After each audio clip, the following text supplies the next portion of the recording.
So, without further ado, Kenyon. Hey Nick, how are you this evening?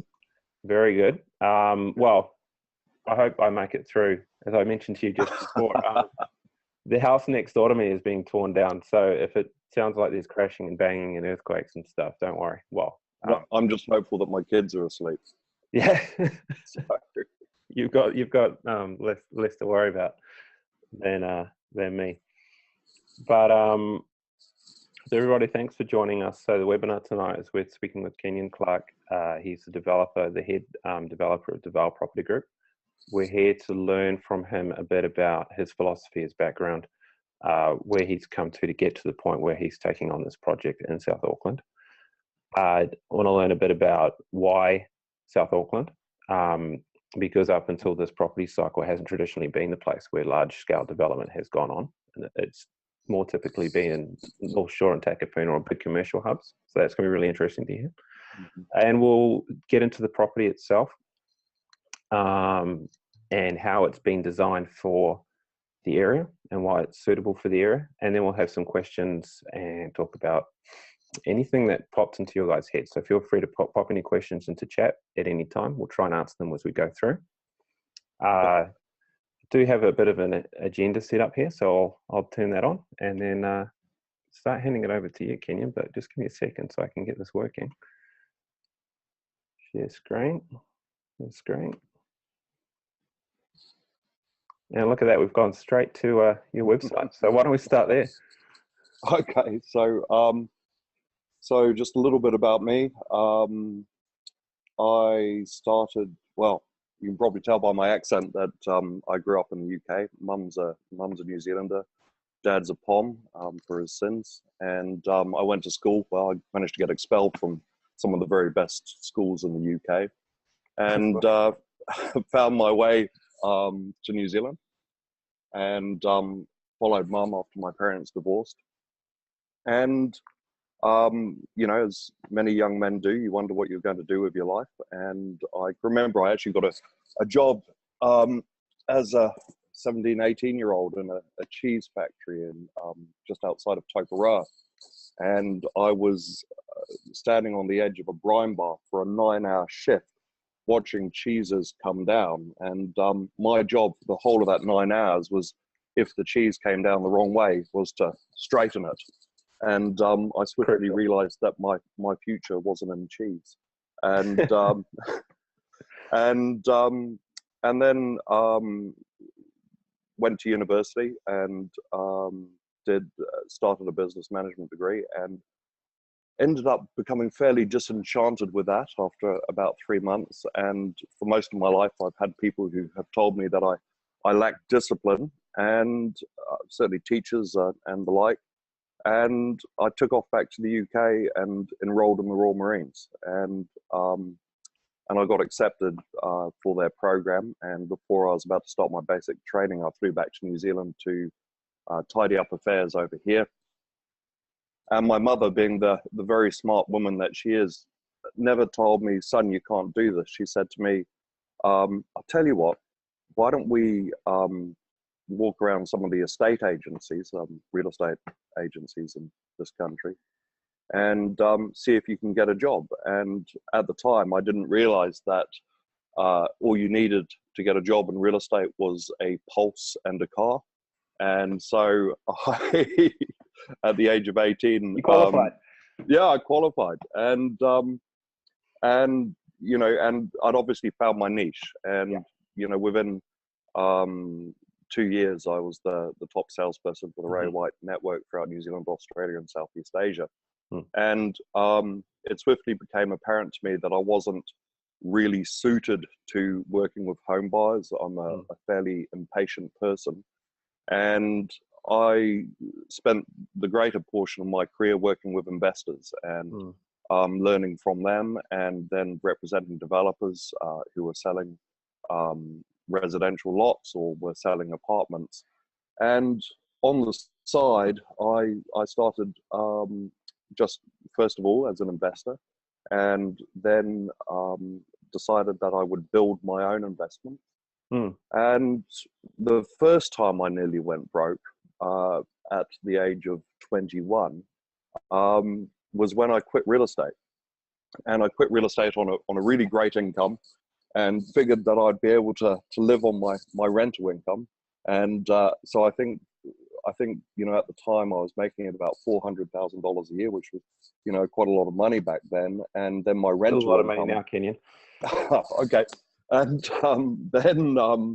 and then my rental income was you know, $25,000, and Right. yet I really didn't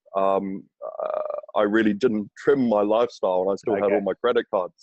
Oh no. So yeah, so anyway, I obviously did, and I worked incredibly hard, and carried on developing property, which I kept for investment. And so over the next little while, I built about $200 million worth of apartment property. Wow. And retained that as a portfolio, collecting about $8 million worth of rent. And I have always found that residential property is certainly the safest bet in the market. You can purchase commercial property, yet you know, you're always at risk to that one major tenant, and people will always need a bed, and always need a roof over their head. And so residential just made sense to me for a lot of reasons.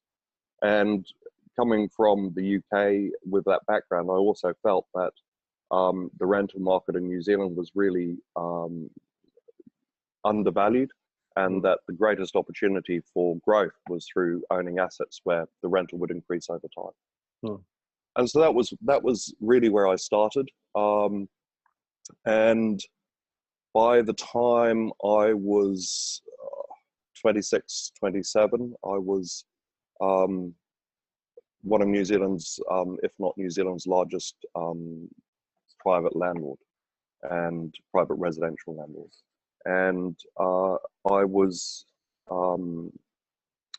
really felt too big to fail. And I was quite bored with property at that stage of my life. I had felt as though I had done what I had wanted to do. And I decided that I would get into the leverage buyout market. And I, through my bankers, who were the Halifax Bank of Scotland, or the Bank of Scotland International in New Zealand, they came here and were very, very supportive of our business. And little did we know that in 2000, towards the end of 2007, that they would go broke, and they rolled every single loan that they had in New Zealand. So that was a really, really humbling experience for me. I personally lost about $80 million, and had to rethink my life and what I wanted to do. And I suppose I came back to something that I love, which is property. And how I did that was by taking off and traveling to London for a period of time. And I worked with some of the largest developers in the world over there. And I raised about just under £100 million of equity investment for a huge tower in Vauxhall 9 Elms. And I really got a feel for the way that major cities were changing, and the focus on good connections, good quality building, and just appealed to a whole new demographic. And so, having had that experience, I came back to New Zealand, and my family, we moved back to the Waikato, and I set in motion the plan to establish what has become the Val Group, really based on that philosophy of good design and quality accommodation in key locations, and locations that I felt that would grow. And since that time, we've built the business to we're Auckland's largest suburban apartment developer, and we're the third largest apartment developer across the city. We delivered 207 apartments last year into the market, and we're scheduled to deliver 450 next year, 2018. And yeah, we've got a forward pipeline of work of about $400 million. I'm really hugely privileged to have an incredible team around me, and yeah, I'm very excited about the future here, and the whole professional, turning our industry into something that really is quite professional and is much more of a business focus than just being the cult of personality as a developer. Finding a site, building it, moving on, and considering yourself a developer. I'm much more interested in building the business of development and making sure it's quality, and we have a long reputation in the market. That's fascinating. Hey, thanks for that. That's all right. Particularly interested that you went over to the UK, to a city that's already in the direction that Auckland is heading, and looked at what's working there, and then turned around and came back and said, right, this is how we're going to do it. And you would have been one of few who did that type of research before trying to scale your business. Look, I think I've just been very, very fortunate to have spent so much time traveling. And I know with my kids, I will encourage them as they get older just to spend some time overseas, just to see how other people live. Because I think through that, you can get a real sense of the things that you become passionate about. And that's not just a story about business, that's also a story about personal development, right?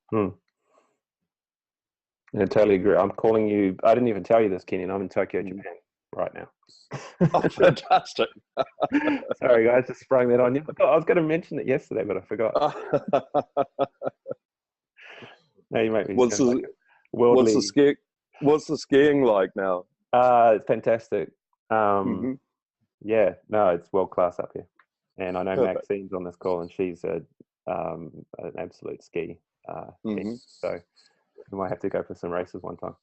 Yeah, that sounds great. So let's jump into the guts of today's topic and have a screen share going on here. I'll just turn on the slide. Where are we? Slideshow. You guys, I'm always terrified of hitting any buttons, right? I know. So I'm going to just what I might kill. Click very softly. So guys, today we've got a pretty simple agenda.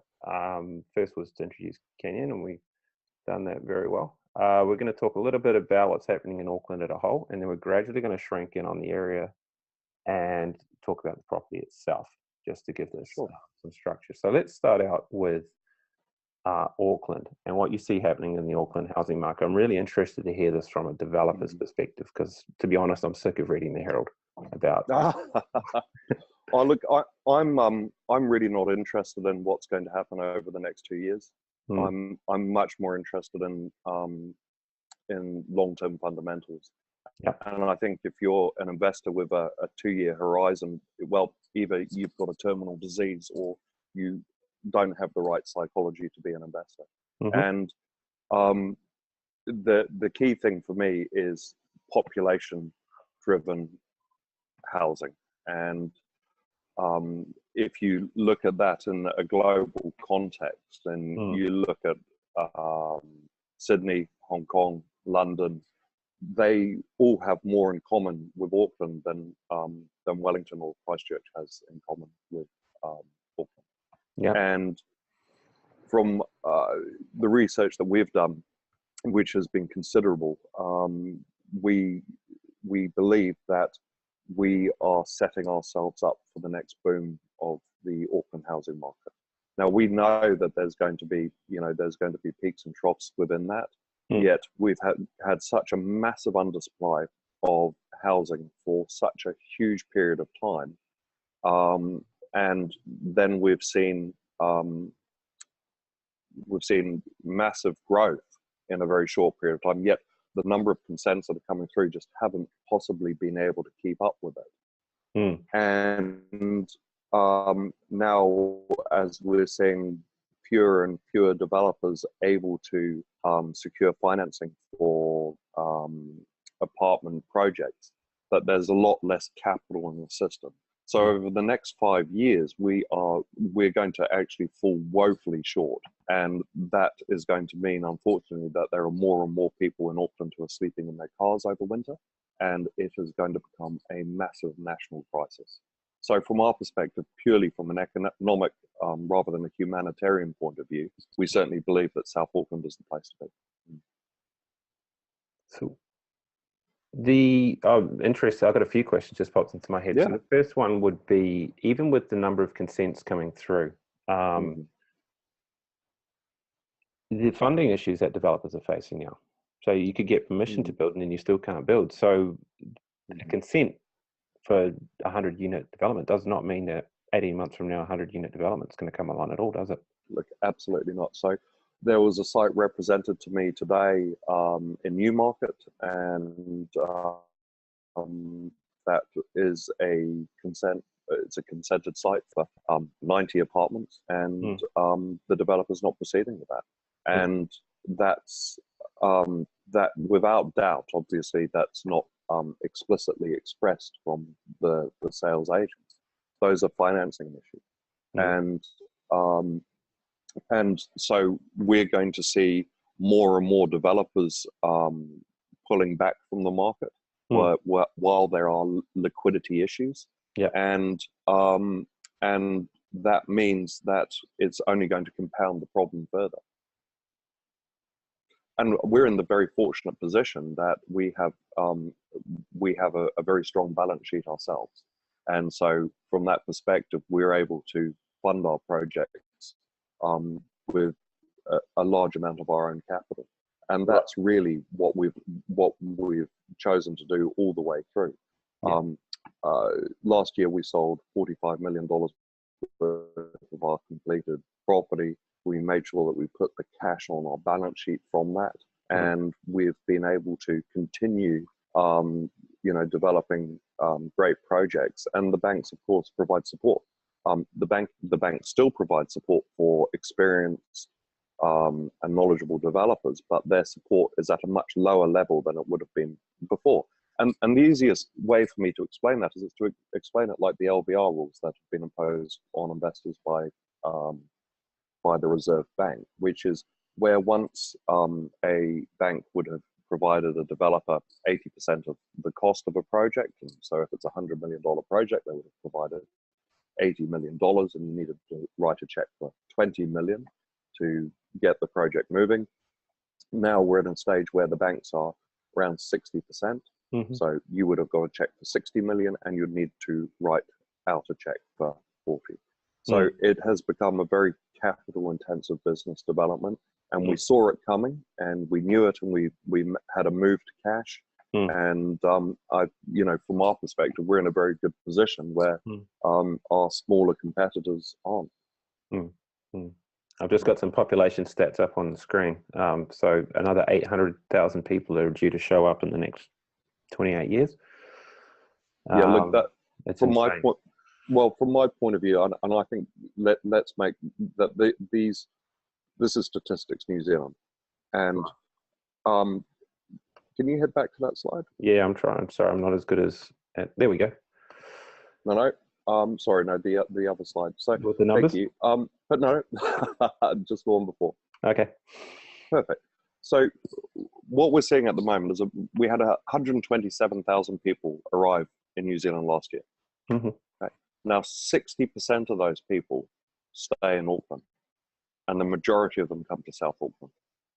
And that is absolutely huge. You've got a population base the size of Tauranga turning up in the city every 18 months. And all of those people need houses. And we certainly, from a rental demand in South Auckland, we've seen astronomical rental growth through that time. And we still own a large number of studio units in South Auckland. So to give you some context, right? These are 25 square meter 1-bedroom apartments, and those aren't for sale. Those are properties that I have retained as a personal investment for my wife and our family. And on those 25 square meter apartments with a shared communal kitchen, we receive rent of up to $380 a week, which is just phenomenal. And we don't see that stopping anytime soon. No, I think the wage pressure and everything will start to come before rents drop. That's for Yeah, sure. absolutely. Yeah, absolutely. So just on the next slide, I know you're big into reading spreadsheets. I'll just leave it up there for others To have a look at. That's interesting. I didn't know that it was 60,000 in South Auckland. So that would explain your focus on South Auckland. Oh, without doubt. And I mean, you know, South Auckland's a really interesting place. You've got one of the largest training hospitals in the Southern Hemisphere, if not the largest, in Middlemore Hospital. There's 284,000 procedures that happen each year there. And they had to build a super clinic there to cope with the overflow of procedures. You have the $2 billion spend at Auckland International Airport. You've got the massive industrial hub of Otahu.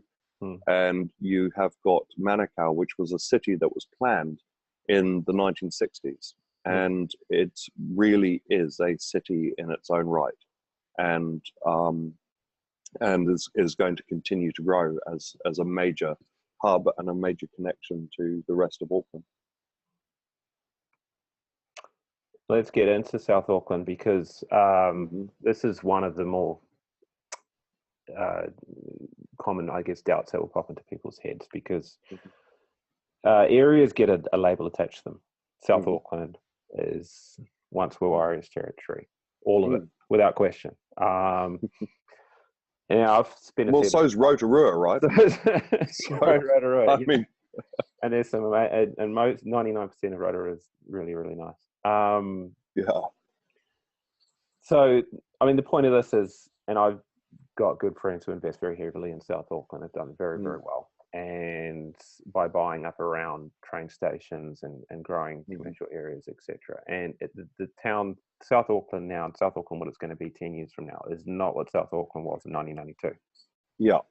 Actually, if you go to our Lakewood website at some point, Nick, you'll find there is a link on that site to a video that's been issued by the council in Manukau as to the overall plans and development for the city by 2020 and 2030. And it's really incredible. I mean, already we've already seen the construction of the new AUT, which has got capacity for 55,000 equivalent full-time students, and the expansion of MIT. We have the Pacific Centre there, and the Water World, and just huge infrastructure investments. And of course, with the creation of infrastructure is the creation of employment. And with employment comes a demand for housing. Yeah. So right, my capital is entirely discretionary. So I can invest anywhere that I like. And there is no requirement. I'm not a politician. I don't need to win votes. But the area where I'm all of our capital is deployed is in South Auckland. And beyond just those macro factors, there's something that I hope will resonate with you guys, which is it's coming off a low base. So if you think about the logic of this, so I live in Remuera, and if you are to buy a standard 5-bedroom house close to where I live, you're going to be paying at least $5 million for it. How much more can that go? So is it conceivable that you'll have to pay $6 million for it next year? Yeah, it's conceivable. And yet you've made $100,000 for your $5 million. Oh, sorry, you've made $1 million for your $5 million. Whereas if you are purchasing an apartment around $500,000, can you conceive that apartment shortly going to be worth $750,000 or $800,000? And of course it is. And as a percentage return, that's just so much better. And we believe that there's a lot of value to still be extracted from South Auckland.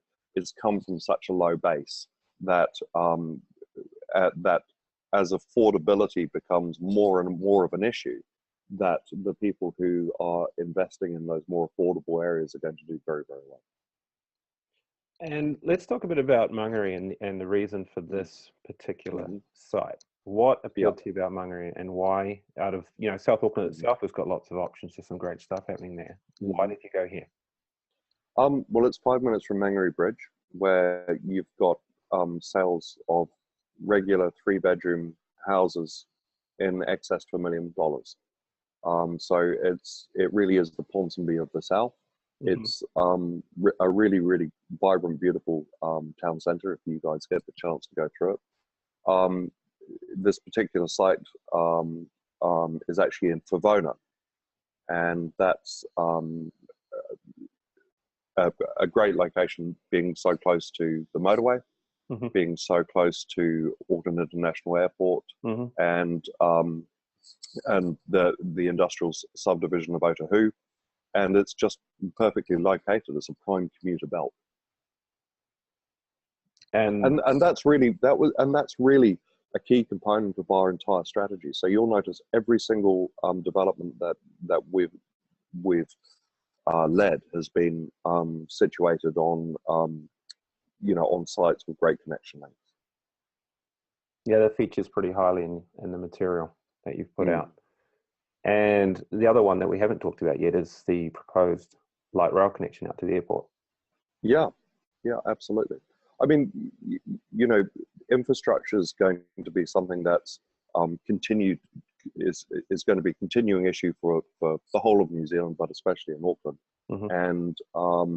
And that light rail network will definitely be hugely advantageous for people in these locations who are able to hop on and commute to work. Great stuff. We're going to keep on keeping on. Sure. So we've just gone over the location. Talk about the design philosophy that you guys took into with this, because your last project, Lakewood, is a battleship. This massive, great, amazing looking. I think it's a stunning piece of art. It looks gorgeous. Thank you. How did you then go to Mangere and pick a design out to really take advantage of the site and where the township's going? So we really don't want to follow. We want to set the bar, and set that bar very, very high in terms of design. And there's a reason for that, which is I retain, on behalf of my family, quite a lot of property within every single development. I'm an investor as well as a developer, and I just don't want to own shit, mate. And I'll just give it to you really, really straight. I'm a pretty rich guy. I need children that I'm really, really super proud of, and I want to build communities that people are happy to live in. And certainly, my experience in London taught me that quality is enduring, and fashion is is an opinion. And so, from our perspective, we engage an incredible consultant team and we really drive our architects to stun us with the design and to also make it appropriate for the area.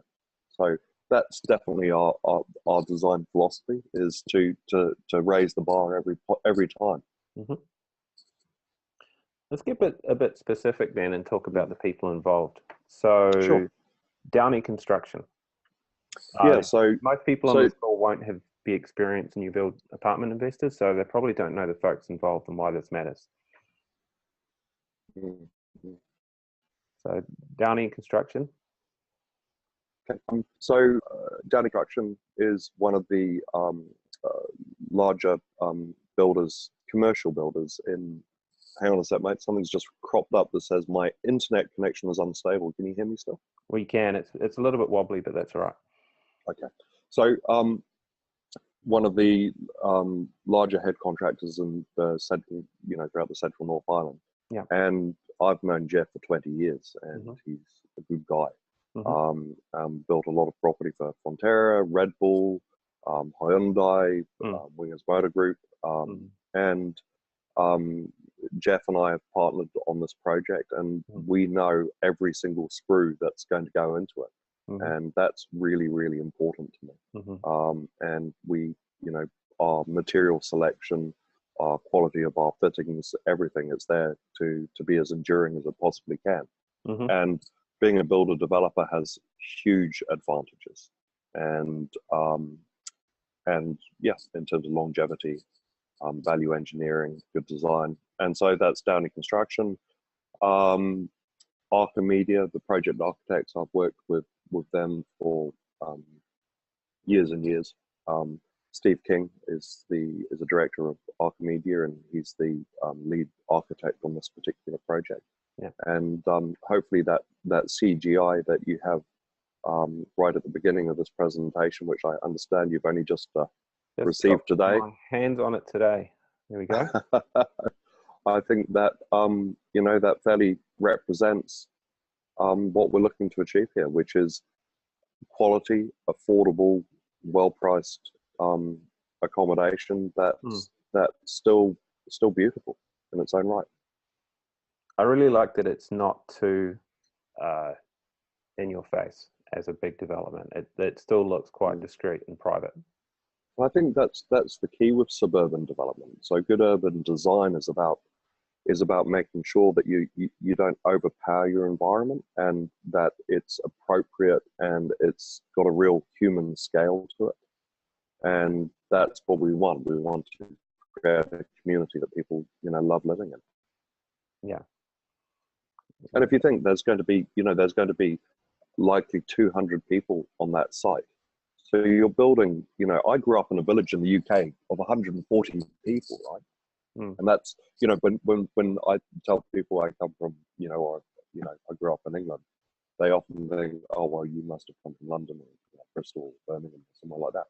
Well, not at all. I lived out in the middle of the countryside in a village of 140 people. So if you think this particular development itself there are going to be over 200 people living there. One of the questions we had, and you said that you might need my help with. Yeah, sure. How do we guarantee the quality, and what's and the fittings and the finish, and just really what the rigor behind this? And I think this question comes from the fact that while a lot of, if not most, developments that happen come off really well and stand the test of time, when they don't, it's a very big story. Yeah, look, I mean, a lot has changed in the New Zealand building industry since we had the problem with leaky homes, and there's a lot more legislation around that protects the purchaser's interest.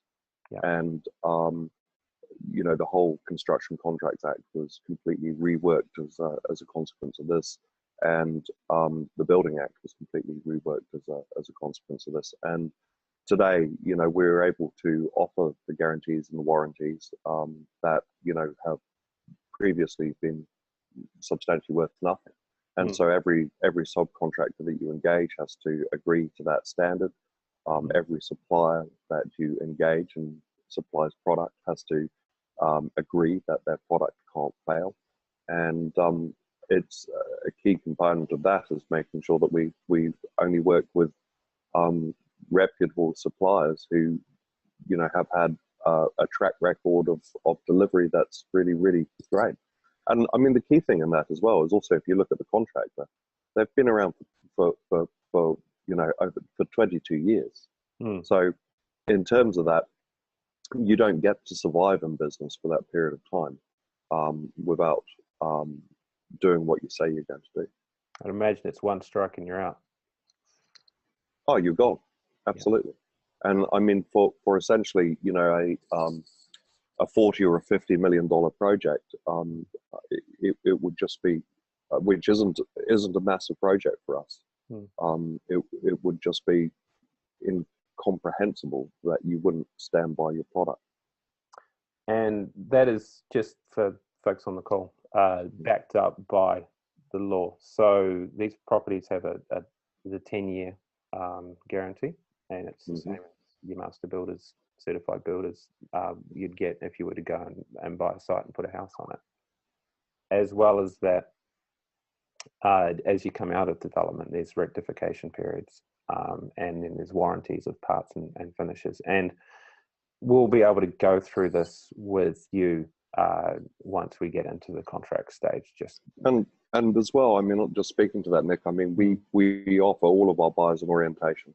So when it's time for completion, we like to take everyone through and ensure that all the services are working appropriately. You know, sometimes in the last rush to get things finished, the odd skirting board will get scuffed or paint get chipped, and we want to make sure that we're handing over a product that's beautiful and, you know, lives up to everyone's expectations, which is why we provide that orientation, and we provide purchasers with a kit to explain exactly how the building operates. That's great. I don't think folks are going to have too much to worry about here. The field has changed for new builds since the 90s, and the law is on your side and the developers are on your side. And what happened in the mid-90s, early 2000s, when the Leaky Home saga came out, is there was a lot of rushing around trying to catch up after the problem had happened. And I think the industry now is out in front of any potential quality issues. Oh, well and truly. Yeah, well and truly. So one more thing before we get into sort of the pricing and how that's working. And Nick, just on pricing, you will understand that I'm utterly clueless as to what our latest prices are. So, but yeah, carry on. You just work here, right? Yeah. But so no, that's not part of my job. Yeah, but go on.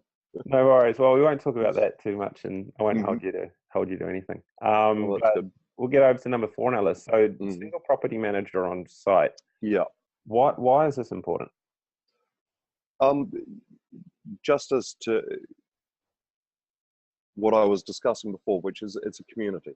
And one of the things that I have noticed in the last cycle was unit title developments, and we've all seen them, you know, that are generally single story with multiple property managers, and you just don't find that the sites are kept to the standard that I would want to maintain as an investor and do maintain as an investor in the property.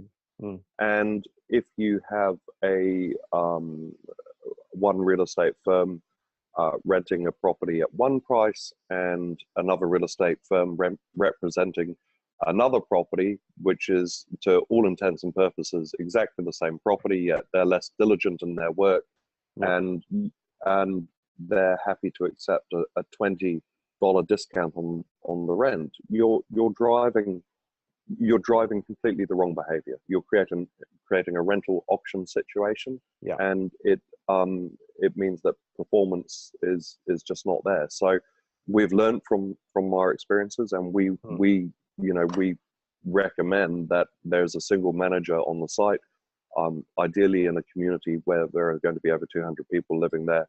That manager is on site, and you know that really protects value for all of our investors. Particularly at the start, because I could imagine when 100 units hit the market on day X, that if you've got 5 property managers with 20 each, trying to fill them as quickly as they can, you're going to get price competition just when you don't want it, like at the worst possible time, when you and not only high standard.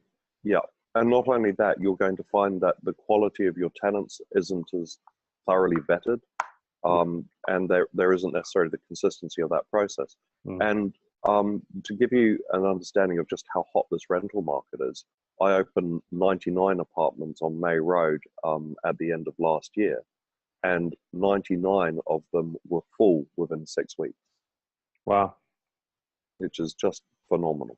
And so, I mean, from that point of view, Hall Ave is a far superior location. And, you know, I certainly wouldn't suggest that 6 weeks is what a purchaser should expect. Although I kind of partly do expect that to be what the lease-up period will be. but you want to make sure that you're working with an agency that is able and experienced in multi-unit projects. Yeah, when I first heard about this, I thought it's not fair because I like to have my freedom of choice. But the more I thought about it and the potential of tenants potentially going around different agents trying to get the lowest rent and just playing people off against each other and what have you, it just made more and more sense. Yeah, and I mean, you know, in a situation where you have a body corporate where everyone's contributing to the overall beautification and maintenance of the property, you really want somebody who's on site, who's going to be Johnny on the spot and say, hey, that's not acceptable. That's not a standard that we keep in this project. And most property managers, it's you know, they really aren't there on a regular basis beyond their inspections if they do them in a timely fashion. Whereas I kind of like 365-day management. And just there's probably a couple of questions that are popping up in people's heads hearing this. So sure, I asked a few earlier and prepared. If you are an investor and you're self-managing the property, you don't need to go with the property manager. No, that's not. That's sorry, Nick. That's not quite. No, that's not right. Actually, so let me. So no, not at all. So we're not interested in our investors self-managing either. So if they have a family member, or or it's an owner-occupier situation, right? That type of thing, that's fine. If it's an investor who has a commercial use for the property, then I certainly don't want some rogue investor who's saying, do you know what, I don't really care, this tenant's a bit of a rat bag. Private landlords are the worst people to be managing their property, because they don't have the same checks and balances that a professional agency has to go through, or see the volume of people to know the tricks of the trade. And so I think in terms of multi-unit developing, we certainly would be unhappy with it. I did prepare by calling your expert team and asking that specific question, by the way. So I'm putting this one back on you. No, that's all right. They'll get fired tomorrow. Yeah. That's all right. We can edit the video, can't we? Okay, cool. But that's important. And the manager is hired by the body corporate. So it is not an imposure. And if over time the body corporate finds that they would prefer to go in a different direction with another management firm, etc., then there's a process for you can just fire them, raising that with the group and bringing someone else in. Yeah, absolutely. So I mean, the key component of that is a body corporate is actually just a collection of the owners. So it's a collection of like-minded people who will say this manager's doing a great job. Our rent reviews are happening. Rent's going up every 6 months in accordance with the law. Our inspections are happening regularly. The property looks beautiful. All of those things, that standard is being maintained. And if they don't do that job, then the owners will fire them and appoint somebody who will. And that's a massive amount of power. And we love to give our owners the power to make sure the community is managed properly. Good stuff. Well, I'll be calling Narissa tomorrow and correcting her. Thanks, Dave. But I found out. I've got a feeling she could possibly be on this call. Sorry, Narissa. I won't be calling you. And Narissa, I really can't fire you because honestly, I couldn't live without you. So please don't go. So let's talk a bit about, and you don't have to know the pricing. I won't hold you to that. But there is a way that these developments are sold where I call it early bird. The investors who come in at the start of the development get the better pricing than the investors who buy at the end. Absolutely. And I mean, a classic example of that is our purchasers who bought in Lakewood. And, we've got buyers there who have made $250,000 prior to us even starting construction.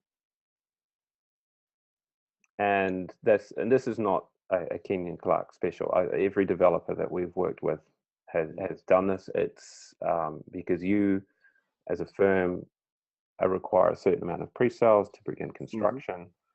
So the folks who buy in early are really doing a deal with you to help you get to this level. And this is the way that I understand it. And then once construction begins, for the rest of the period through to completion, the market value of the property is going to increase. The price is just naturally going to increase. Yeah, I mean that's absolutely right. I mean we generally kick off our sales, and we expect to lift our pricing all the way through. And we haven't launched our marketing campaign with the real estate community yet for this project. So we've only really been on the market for the last couple of weeks, and only with investment clubs. And just so you understand, I think there's we've had over 20 sales already, and we have a bus tour booked with a competing outfit to yourselves, Nick, I'm sorry to say. And we have there'll be 60 purchasers who are coming up here from around the country on the weekend, and I know that probably within the next 4 to 6 weeks we'll have 40 to 50 sales. Right. And over that period, that's half of the total volume. So if we get to 40 or 50 sales, what would you expect the pricing to look like then? So I instructed my team to lift pricing by I think it's about $30,000 an apartment on Monday next week. Yeah. So pricing, we only hold pricing for and I think this is probably something that if you're not living in Auckland, and for many years I didn't, that you may not understand, is that this market is moving so quickly. And so our pricing is only ever valid week to week. Right. And we hold it for that. I mean, you've agreed something with me, which Narissa beat me up over, which was that I would hold your pricing, whatever that is, and I'm sure you'll get a price list tomorrow from my team. I'll hold that for 7 days. So it means that for that duration for your clients, despite the bus tour and despite the price that they will be offered property at, your purchasers will be able to buy. And I think that's just a sign of good faith about working with iFind. Well, thank you. Appreciate it. And thank you for sticking with me as we went through about 3 webinar test runs to get this happening. So I was cursing you, Nick, and saying I've actually got a whole marketing division that could be doing this. But yeah, of course. We've got a marketing division. It's you. It's me. So I'll introduce to our IT division as well one day. He's a great guy.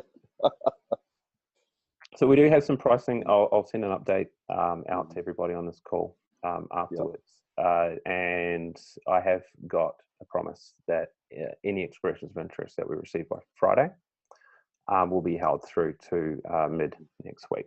So thanks for that, Narissa. I assume you're on the call. Your friends again. And let's get back just quickly on the low base aspect of this, because I didn't quite realize just with Auckland and where the market's gone, particularly with lower cost developments being called off, just what's happening with people trying to get into the cheaper properties, cheaper being under 500,000. And you mentioned in an article in the Herald that I saw afterwards that there are now ballots being held for people to get into properties at that price point because there's just so much competition.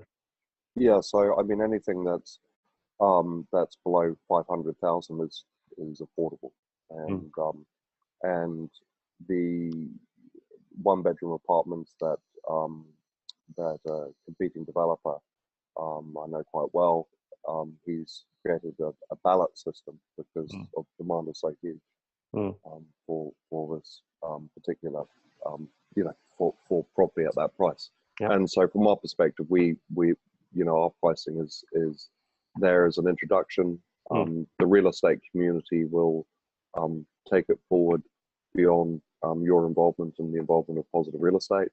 And I know that we'll do presentations and we'll sell 30 apartments in a month. Well, at this price point in this market, I think it's a good deal. I think it's just so. I mean, what's happening? Sorry, I'm just saying it's a great deal in the context that I always had a hard time wrapping my head around South Auckland as a growth market. Not anymore.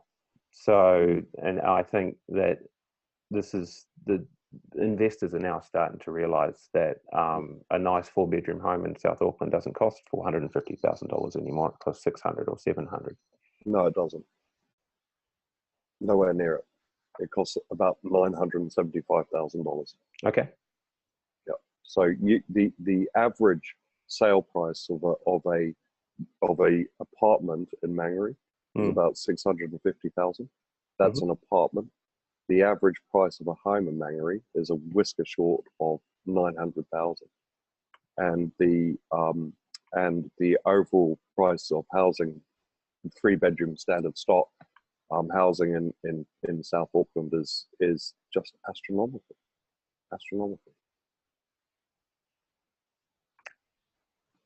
We've got one question. Can you please send us rental appraisals? Yes, we can. Don't worry about it. So off this call, everybody, we'll follow up directly with our information pack, floor plans, rental appraisals, and some valuations, and get in touch. And as I said, the pricing that we've got is locked in until the end of this week. And let me just try and get rid of this thing. Still trying to figure out this technology. And so it's not a purchase decision this week. It's really to go to contract. And then there's a standard 5 days due diligence period once the contract's issued.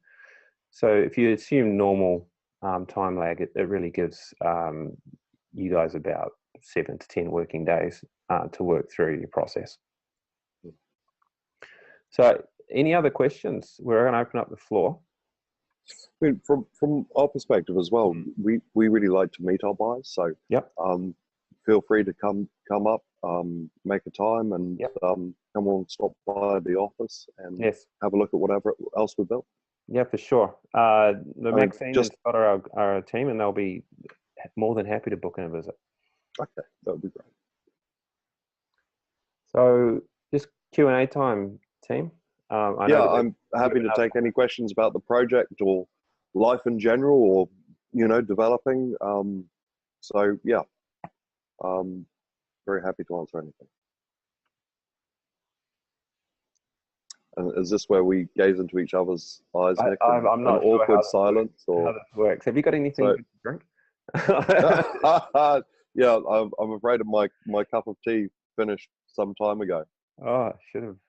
I'm in Japan. I could go and grab a sake or something. And yeah, that sounds splendid. I'm so impressed that you're in Japan. That's so cool. Someone told me it'd be a good idea to marry a Japanese entrepreneur, which is great. You're an entrepreneur, and I am one of the people who run this company, and I like running a business. However, the life challenges of 2 people being an entrepreneur, with their own different markets, mate, is lots of air miles, Kenyon. I can well imagine. My we just our 4th child turned up about 10 days ago, and my wife is an equally dedicated lunatic, and she decided that she was utterly bored of being at home. And so she turned up to work today. So I do know what that's like. Yeah, no, it's a driving force. Okay, we've got a couple of questions trickling in. Now, unfortunately, the names aren't coming through, guys, although I think I'm still sharing my screen here. What is a good time to invest for first-time buyers? How do you make that decision if you're a first-time buyer? As to whether to buy or not? Yep. Okay, so in my experience, trying to time the market as a mug's game. So if you had said in 2008 after the GFC, and you had read the Herald, and you had said to yourself, goodness me, the market's come back 15%, I'm never going to buy property, or you had bought it in 2007 at the very height of the market. So in 2007, that was it. That was the peak of that whole cycle. And then 2008 happened, and it went down. And all the press was gloom and doom and what a nightmare. And real estate, what a bad investment. Hell, if you had bought in 2007, come 2017, you will have done astronomically well. So don't try and time the market. Don't read the newspaper. Do yourself a favor. Unsubscribe from stuff and make logical decisions. And buying property at any time is a very, very good investment. And it's a long-term asset, right? If you've got a 2-year horizon, you're going to be in trouble. You'll become what is called a trader or a speculator, and don't do that. Take your time. Well, growing wealth is absolutely, and growing wealth is a long-term business. I mean, my father has property today that he bought 40 years ago. You'll be pretty happy with that. So a 5-year, absolutely. I mean, to give you an example, 39 years ago, he paid about £35,000 for a property. It's worth over £2 million today. And if your time horizon is your lifetime, then you're going to do very well. The question was followed up with, and I think you might have answered it, and it's about timing the market. You know, with the market having some room to go down, how do you know it's the right time to buy? And I want to jump in with something, because I did some back of the napkin maths the other day, and the Auckland market is in the news having dropped about 6% or something, 7%. And interest rates have gone up 0.5%.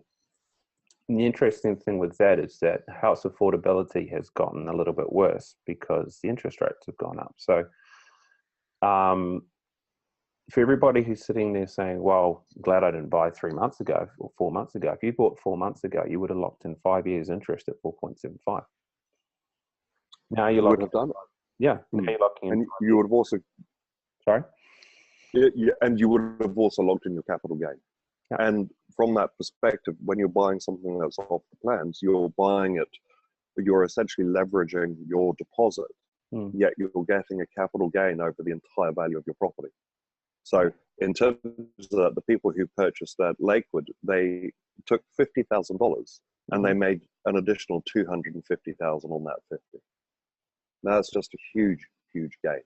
And I hate that as a developer, right? So I hate that. Essentially, if that 250,000, if that was 50 people who made that, well, you take 250,000 and times that by 50 people. That's a lot of money that we could have made as a business ourselves. That has, you know, that's a transfer of wealth directly to our purchasers.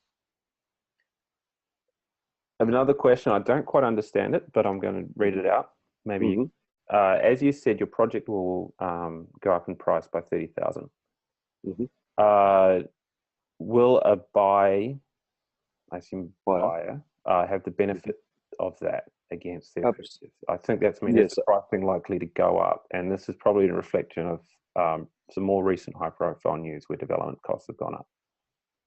Yeah, so the price that you purchase at when you go to contract is you're contractually locked in at that price. So the price doesn't move. Yep. So if you buy something for $500,000, that's what we agree is the deal. That's what's contractually signed. Then you're not obligated to pay any more for it, and that is the price. The price is the price. Now, if you're the apartment next door to you, I may be selling at $600,000 by the time I'm ready to start construction. So any capital gain that you make is to your benefit, unfortunately, and not mine. If you'd like to vary the contracts, Nick, I'm happy to split the capital gain 50/50. Yeah, I don't know. We'll put that one out there and see if we get anyone to buy it. Okay.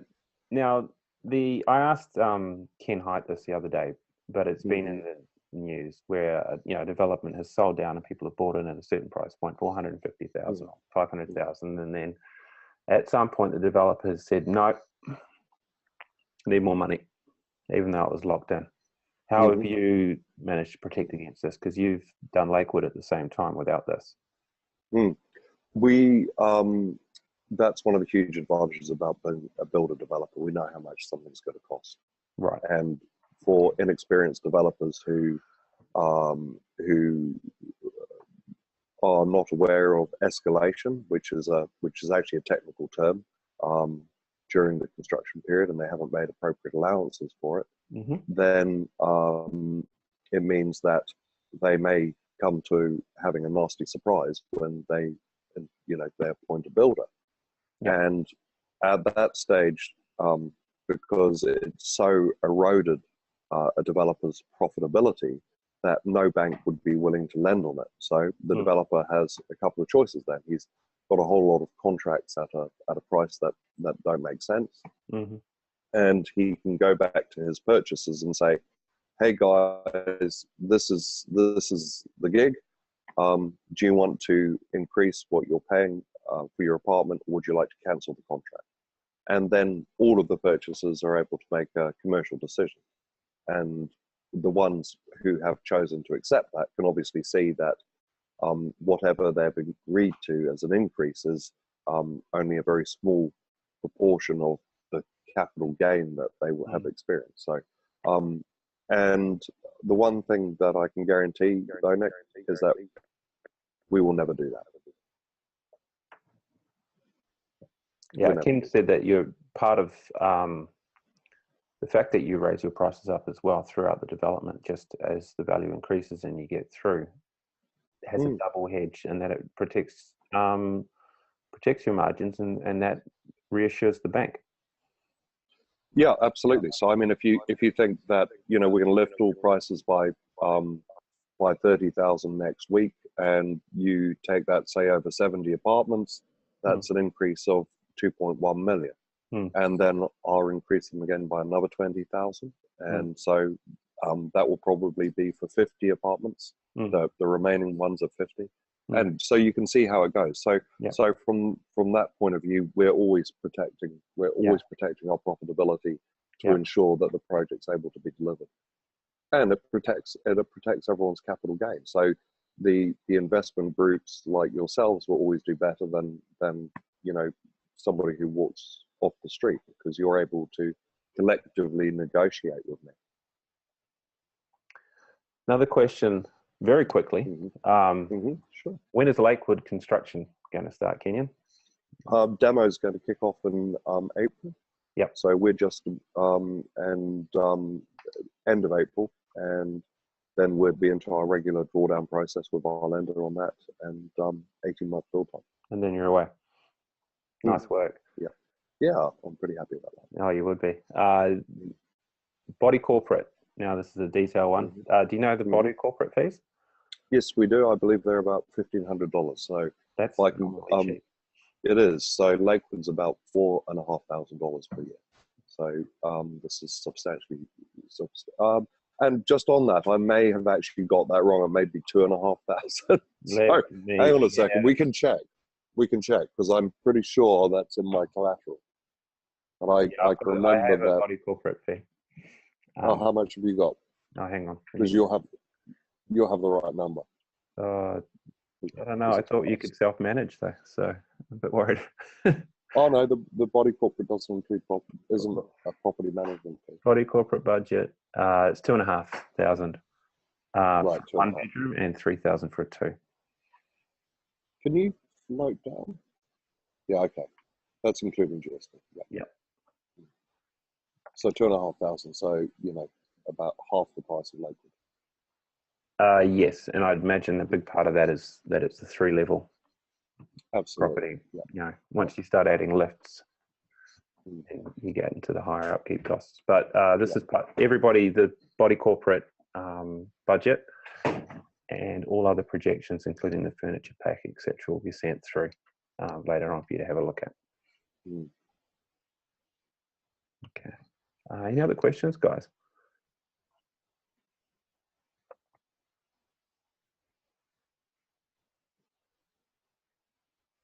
So what's the I've got a question. So what's the general makeup of the people who are likely on this call? Are we talking with experienced investors, first time investors, and is there anything that I could help them with in terms of my experience? That's a good question. We with iFindproperty, we're unlike, say, Positive Real Estate, which is a paid mentoring course that then includes property sales.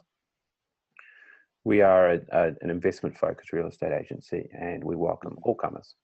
So we work with some very experienced investors. I know a couple of the folks on this call are experienced investors, but also a lot of folks doing it for the first time, and they come to us because our agents in the areas where we're buying and helping them buy have already been successful there.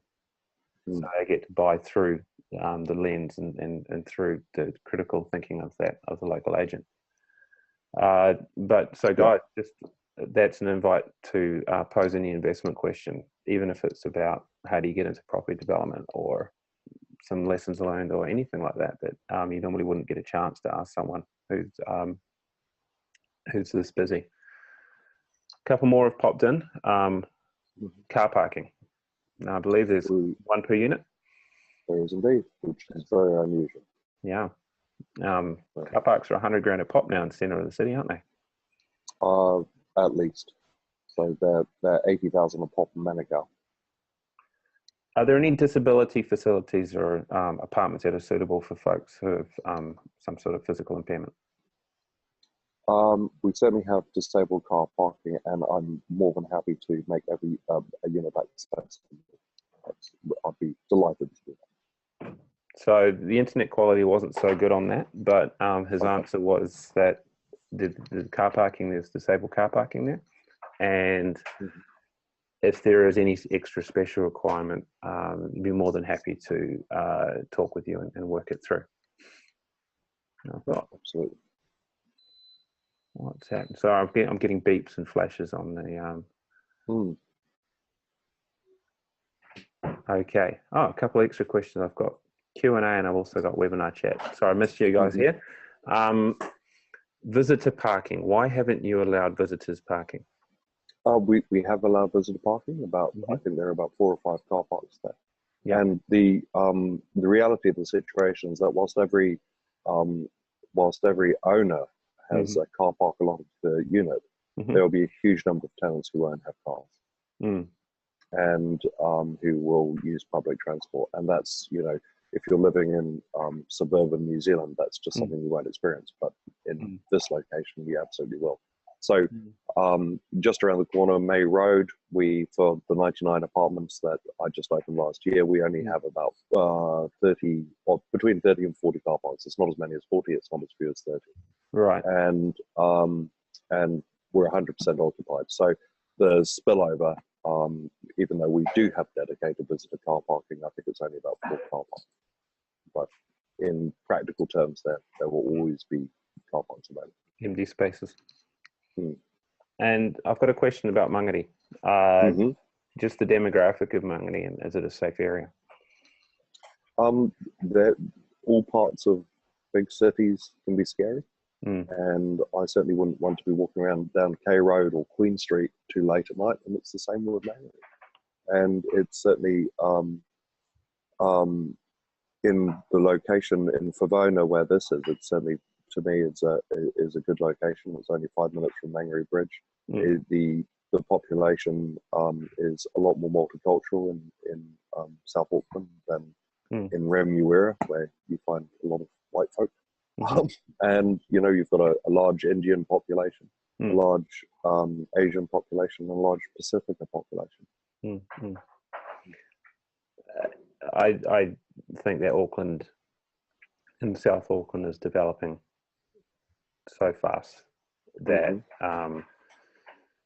it's getting safer all the time. Yeah, and that's just from everyone I've talked to. I very rarely hear someone say that X an area is going backwards. It's always, wow, look at where we're going. Look at where we're going. Yeah, I've just seen a question from here. The development is happening in Otahu, so why do we keep referring to Mangere? So I refer to Favona, which is what I think is the official designation for that location. Okay. Yeah. I have a general question that's come through about how do you get into developing? Oh. I think you have to have a death wish or something, isn't it? Start there. Look, I think you know, most things happen out of some form of discontent in terms of some level of frustration because there's a service or a product that's not available, and you decide, well, how I can go create that.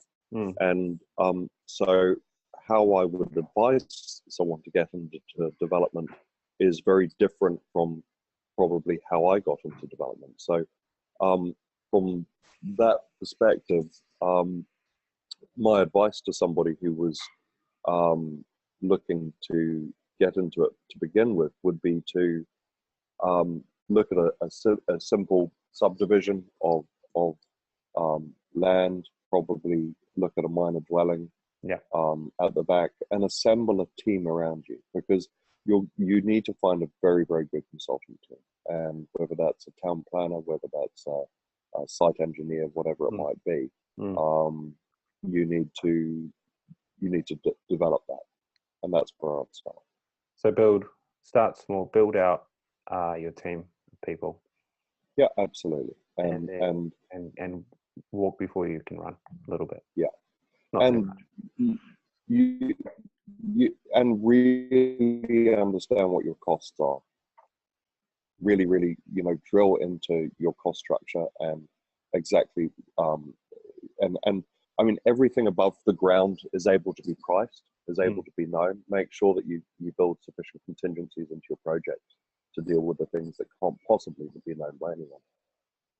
I'll throw one more back as an answer for just if you're a buy and hold investor and you're looking at getting in development. One way you can do it very easily is to buy a big house and divide rooms in half. Very much lower risk than starting out building construction. So just for investors on here looking to active add value, there you can do some quite small projects that create good results.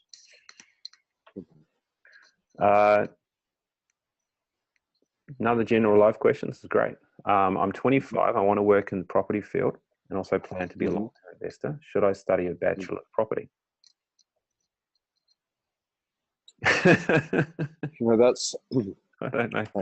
That's such a hard one for me to answer, and because of my own contempt for the education system, and I actually really worry about this question and how I'm going to deal with it with my children. And I was laughing because you said you got expelled from a few schools. Oh, look, and what I didn't add is I also got expelled from university, and I absolutely hated it, and I did business, and I really didn't feel as though the teachers in business had anything to teach me, and had very little practical experience, or it was very much we would have all seen business websites and collateral where it starts off with a mission statement. Who the hell does that? The mission is really comes from the founder. It comes from the team.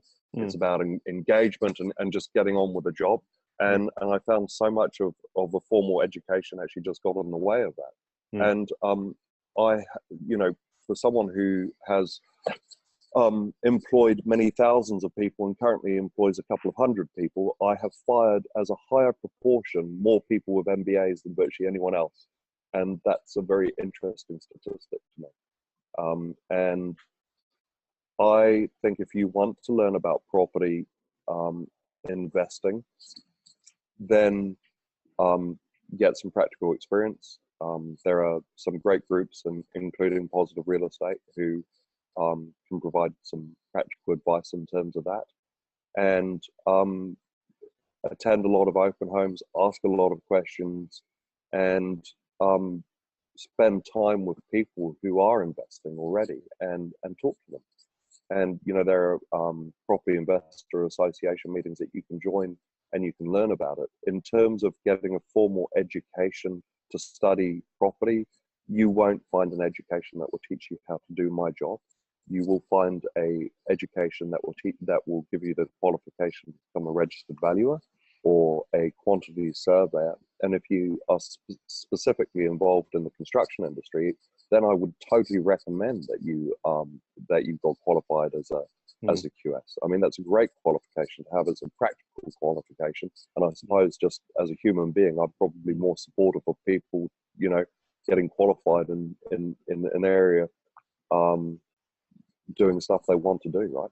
I think, and I hear what you're saying, I agree with it. I did computer science at university, and here I am marketing a property investor doing the odd little development project, talking with you.